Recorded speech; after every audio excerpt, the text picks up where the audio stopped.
श्रोते हो नमस्कार. मन करारे प्रसन्न सर्व सिद्धींचे कारण असे तुकाराम महाराज यांनी म्हटले आहे. पण आजूबाजूला सतत वेगवेगळ्या घटना घडत असतात. घरामधील छोटी मोठी भांडणे, ऑफिसमध्ये कामाचा ताण, व्यवसायामध्ये होणारा तोटा, या सर्वांमध्ये मन प्रसन्न राहणार कसे? विज्ञानाने भौतिक प्रगती केली, सर्व सुखसोयी हाताशी आणून ठेवल्या. सोशल मीडियाच्या माध्यमातून जग जवळ आले. पण हे सर्व करत असताना आपल्या मनावरील ताण मात्र वाढत गेला. गाडी घेतली की मी सुखी होईन असे मला वाटते. त्याप्रमाणे गाडी घेतल्यानंतर मी आनंदी होते सुद्धा. पण हा आनंद जास्त काळ टिकू शकत नाही. याचे कारण कुठलीही चांगली घटना घडली की आपल्या मेंदूमध्ये डोपामिन नावाचे हार्मोन तयार होते. याला हॅपी हार्मोन म्हणतात. या हार्मोनची गंमत अशी आहे की हा हार्मोन ज्या गतीने तयार होते त्याच गतीने ते शरीरातून कमीही होते. त्यामुळे बाह्य गोष्टींपासून मिळणारा आनंद हा जास्त काळ टिकू शकत नाही. विनोबाजी म्हणतात, जीवनातली सर्व दुःखे दूर झाली की मन प्रसन्न होईल हा भ्रम आहे. मन प्रसन्न झाले की सर्व दुःखे दूर होतील. मॉडर्न कॉग्निटिव्ह बिहेवियरल थेरपी अर्थात संज्ञानात्मक वर्तणूक थेरपी ही थेरपी या सिद्धांतावर आधारित आहे की आपले विचार, भावना आणि वर्तन एकमेकांशी जोडलेले आहेत. जेव्हा मनात नकारात्मक विचार येतात तेव्हा तणाव आणि अस्वस्थता निर्माण होते.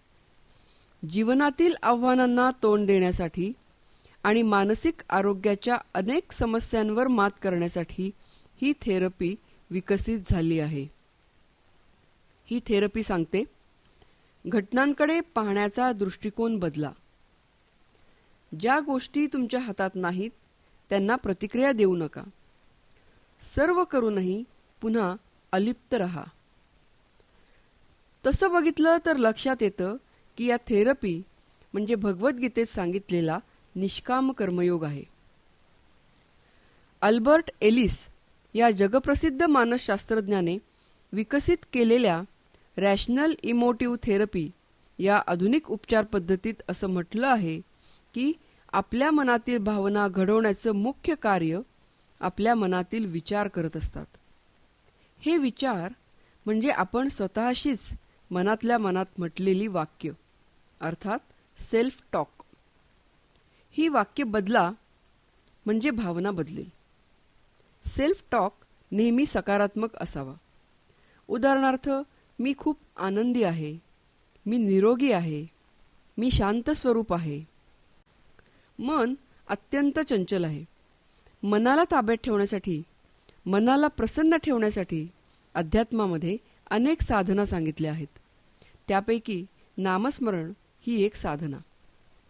श्री ब्रह्मचैतन्य गोंदवलेकर महाराजांनी मनाला माकडाची उपमा दिली आहे.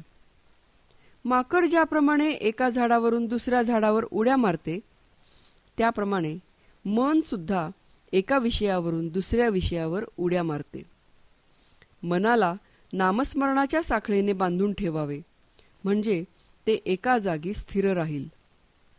ते म्हणतात, कलियुगात नाम हाच भगवंताचा अवतार आहे. नामाने सर्व कर्मे व्यापून टाकावीत. नामसाधनेत तप आणि स्मरण हे दोन्ही सहजच असतात. लहान मोठे प्रवास करत असताना भाकड विचारांना थारा न देता नामाचे अनुसंधान ठेवावे. त्यामुळे मन स्वस्थ आणि ताजेतवाने राहून उपासनाही घडते. ईश्वर चिंतनात मन सतत राहिले तर ते नक्कीच प्रसन्न राहील.